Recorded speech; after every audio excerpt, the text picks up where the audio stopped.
If I was starting from absolutely zero in 2025, no audience, no money, no connections, I'm going to show you the vehicle I would pick to realistically hit $10,000, $50,000, even $100,000 a month faster than you think. And no, it's not a get rich quick scheme, but there is such a thing as get rich quicker if you pick the right business to start. So first I want to take you guys over to what I call the core concept, and it's a vehicle versus a treadmill. Okay, so you have treadmill businesses, which is running really hard, but you're stuck. Okay, so you're putting in a lot of effort, but you're not really going anywhere. And then you have a vehicle business, which is compounding momentum, and basically you can just let it slide right down the hill and it doesn't take quite as much effort. So when I tried my first online business, I built out funnels, PDFs, entire programs, months of work, almost no cash, and that's what I would consider the treadmill. When I switched to coaching, I picked a problem, I packaged it simply, I sold it direct, and I got cash flow on day one, and momentum started to scale, and that's really what I would call the vehicle, okay? So when we're starting, I have the rule of what I call starting smart. The number one rule in business when you're starting out is simple. It's just don't run out of cash. So there's only two numbers that matter. What does it cost you to get a customer? So CAC, or cost of acquisition. And then how much do you make in the first 30 days from that customer? If the second number isn't bigger, you're dead. That's why most treadmill businesses fail. So to give you guys an example of this, in my early fitness business, what did I spend to get a client? Okay, in my early days, I would spend $300 to $500 per fitness customer that bought a $47 program, especially if I ran ads. So I would either have to run ads or I would DM people all day and barely make enough money to pay for lunch, because again, I was spending $500 to make 47. So my time commitment for what I was making didn't make sense, because I would have to work 12 hours a day to make $47. Or if I ran ads, it also didn't make sense because the cost I had to spend to acquire a customer was too high. So this is also a reason why I'm never big on selling a course alone without coaching, because it drives down the price and that makes it hard to win. Because when I was selling that fitness program, it was just PDFs, files, some walkthrough videos, like there was no coaching, right? So I couldn't really charge a lot of money, and it was in a competitive market, which is fitness. What I actually collected in the first month, I would collect 100% up front. But again, it would cost me more money that I had to spend than I would actually make from the sale itself. So it didn't make a whole lot of sense. And if I didn't spend money on ads and I just was messaging people, the time was too high. So either way, it didn't really make sense. Contrast that with my first successful coaching offer. Ironically, when I started coaching versus selling a one-off program, it would still cost me, $300 to $500 to acquire a customer. But now I was making $3,200 for a 4-month program, so about $800 a month on average. And I get about 35% of it up front, so around $1,100. So this does vary per customer, but that would be the average, because some would pay up front and then some would do payment plans. But overall, I get about $1,100 per client. So I was making double or even triple in some cases what it would cost me to actually get a client. So what I want to walk you guys through next is what I call the cost of customer acquisition across businesses. And I'm gonna give you a couple different business models so you understand this a little bit more simply. So drop shipping, for example, the CAC will usually be around 50 to 150 bucks, okay, to acquire a customer, but the average order value is only 20 to 50. So you're upside down immediately. This is kind of the model I was doing initially, and this is why it doesn't work. Then you have a low ticket membership or courses, right? So that will cost you between $100 to $300 to acquire a customer, but the offer is usually $27 to $97 a month because it's a membership, right? It's recurring. So the payback will take at least 3 to 6 months, and that's if you can even keep them from canceling. That's usually the issue with that. Then if we move into coaching and consulting, the CAC is $200 to $500. So usually around 25% of what you're actually selling the course for. So let's say the course is $1,000 to $3,000. The payback is 3 to 10x in 30 days. So if it's higher ticket, like $10,000, your CAC may be $2,500, but as long as it's under 25% total, you're completely fine. An agency or a service, right? The CAC is similar to coaching, but there's a lot higher delivery costs that eat margin, and you need a lot of media buyers, a lot of VAs, and staff to handle done for you work, which is why I've gone in coaching and consulting, because it gives you kind of the best of both worlds. You can charge a lot of money, you can leverage your fulfillment with courses, but then you can also add in some simple one-off calls, and that lets you charge a lot more money, gives a lot more value, but it's very little work. Now, the goal once we get a client is ultimately to drive up lifetime value, and there's really 5 ways we can do that. The first one is raising prices. So one of the easiest things I did when I started a business is I just started raising my price. And at first I was a little concerned because I thought, oh my gosh, if I raise my price, maybe people won't buy. But that's when I learned about the price objection handling and how to actually handle a proper price objection. So I want to walk you guys through that right now, because this actually changed pretty much my entire life. So when I started my fitness program, I was selling it at $1,500, and then I sold it $2,000, $2,500, and then $3,200. And then I wanted to actually try to sell it for higher, but I was a little bit scared because I was afraid people were going to say no. When you learn how to handle a price objection properly, it doesn't matter what price you charge. You can charge $10,000, $20,000, $100,000, it doesn't matter, because this is how it's going to sound. So if I say, hey, the price of the program is $10,000, Tim will say, oh, Tim, Tanner, you know, it's a little bit too much. And I say, totally get it, Tim. Is there anything else besides the price that would stop you from moving forward, or is it just the price? And he's like, well, just the price. So that's initial tie down. Then I get a second tie down. I say, oh, got it. So if we're able to figure out the price, would you sign up? He's like, yeah. I'm like, cool. So what's your cash on hand, Tim? Like checking, credit cards, savings, what do you have on hand that you could actually invest today? The reason I ask that is because Tim's already said 10,000 is too much. I'm open to giving him a discount. So in your head, you need to know what's the lowest you'll go to. Let's say the lowest I'm willing to go is 2,000 because like I'm spending money on ads. I have some staff. I'm also just willing to help people out. So as long as Tim says he has anything above 2,000, doesn't really matter. So if you think about it this way, the reason you ask for cash on hand is you can't know if someone can't afford it if you don't know how much money they have. So once I know how much money someone has, if you think it from a business perspective, if everyone had a card above their head that said 5,000, 10,000, 20,000 of how much money they had in their bank account, you would say exactly the price they had because you want as much money as possible because it's safer for the business. So by asking cash on hand, you then know what he has. So let's say you're not willing to go below 2,000. And if you're saying I'm not willing to go below 10,000, you're lying. Like everyone is willing to drop the price to a certain degree. So you have to know what that is for you. So for me, let's say I'm charging $10,000, but I'm willing to go down to 2,000. So Tim, let's say he says he has below 2,000. Well, then I wrap the call up. Okay, like I can only do $1,000. Okay, well Tim, like that's just too low. That's obviously way off the price. I want to help you, but like,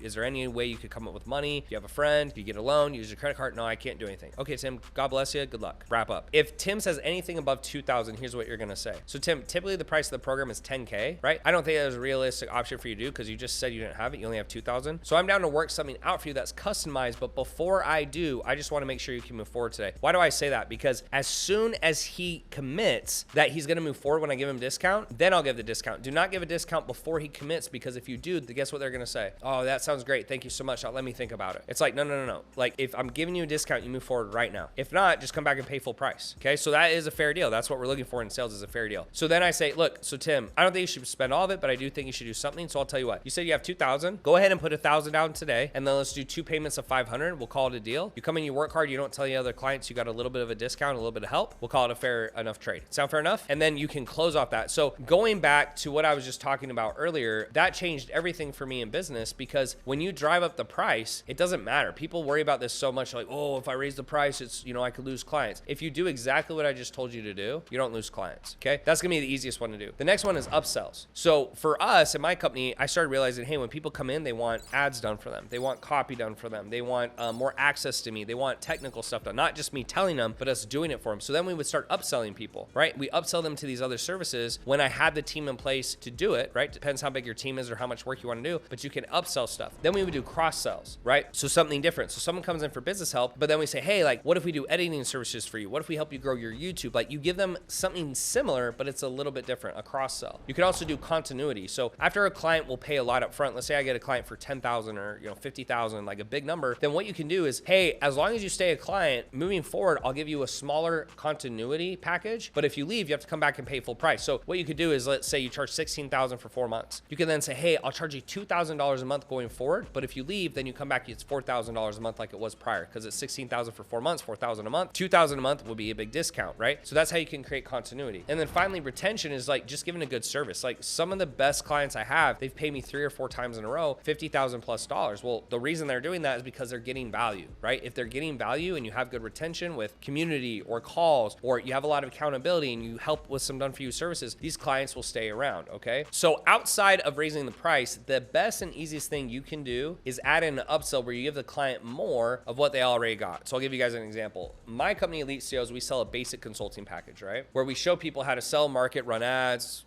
marketing, handling, fulfillment, etc. At the end of the program, we upsell a higher level package at 3x the price, where we offer to run their ads, handle their funnels, their automations, place setters or sales reps in the business. And then we focus the coaching on hiring and team development. So it's giving them more of what they already got. And we only offer this to clients who already excelled, and it massively increases our LTV. So if someone comes in at the beginning levels, they need to learn, marketing, sales, lead generation. Once they get to like $20,000 a month, it's about building a team, hiring staff, getting other people to do the work for you. So we're just giving them more of what they already got, and it's an easy upsell. That's one of the easiest things you can possibly do to help grow and scale your business, okay? Now, I also want to talk about what I call the 30-day cash flow rule. So my rule when starting from scratch is get your entire cash flow back in 30 days. So an example is if you spend $100 a day on ads, that's 10 leads, usually, which will get you 2 calls, and you get 1 close at $1,500. So the bank account goes up, not down. If you have to wait 3 to 6 months for payback, you're stuck budgeting instead of scaling. So here's the math math on my first 2 fitness offers to drive this point home. The first one was $47. So if I spent $100 a day on ads, I'd be lucky if I made 1 sale at 47 bucks. So it already didn't make sense. If I messaged people all day, let's say 100 people, and got 15% to respond, and I closed 1, that would be 5 hours of work for $47. So I was making about $9 an hour. So it doesn't work, right? I could just make more as a server at Olive Garden, which I actually did work at one point. On my high ticket fitness offer, where I started coaching instead of just giving them stuff to do, I would spend $300 a day, which got me about 30 leads. I get about 3 calls, and I close at least 1. In my fitness offer, I closed a lot. Like I closed 40, 50% because I was really good. So I'd spend $300 to make $3,200. And this is how I got rich, because now I made 10x what I'd spent on ads, and then I could funnel that money back into the business. Not to mention I have plenty of money for food and rent now, so I could actually go full time working on my company instead of doing, side jobs and working at Olive Garden and,